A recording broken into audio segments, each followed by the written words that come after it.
त्या ठिकाणी मोर्चेकरी होते. मोर्चेकऱ्यांच्या संमतीने मोर्चा मिटवणं योग्य का अयोग्य? जर अयोग्य असेल तर जितेंद्र आव्हाड म्हणते ते जितेंद्र आव्हाडांना फक्त राखेल टाकायचाच धंदा कळतो का? सामाजिक स्वास्थ्य महाराष्ट्रातलं शांत राहिले नाही पाहिजे का? कुठंतरी प्रकरण तिकडच्या तिकडं म्हणजे लॉंग मार्च मुंबईला येण्याच्या अगोदर नाशिकमध्येच थांबला. याच्यामुळं जितेंद्र आव्हाडांना काही पोटसूळ वगैरे सुटलाय का काय असं मला या ठिकाणी म्हणायचंय. आणि जितेंद्र आव्हाड साहेब, तुम्हाला स्वतःला वाटत असेल की तुम्हीच फक्त फुले शाहू आंबेडकर वादाचे ठेकेदार आहात, तसं नाही.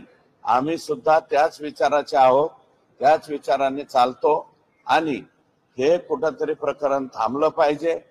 हे आणि जे काही माननीय मुख्यमंत्र्यांनी परभणीच्या प्रकरणामध्ये सुद्धा सगळी बाजू पॉझिटिव्ह घेतलेली, मग तुम्ही निगेटिव्हच का पसरवताय? ज्युडिशियल इन्क्वायरी लावलेली आहे. सोमनाथच्या जे संबंधित पोलीस होते ते सर्वचे सर्व सस्पेंड केलेले आहेत आणि माझं वाक्य कालचं जे दाखवलेलं आहे ते मोडून तोडून दाखवलेलं आहे. मी म्हणलो होतो की जे व्हिज्युअल मध्ये दिसत आहेत त्या पोलिसांच्या वरती सस्पेन्शनची कारवाई करा, परंतु जे व्हिज्युअल्स मध्ये दिसत नाही, ज्यांचा लाठीचार्जशी संबंध नाही, अशा काही पोलिसांना थोडंसं माफ करा, एवढंच त्या ठिकाणी मी बोललेलो आहे.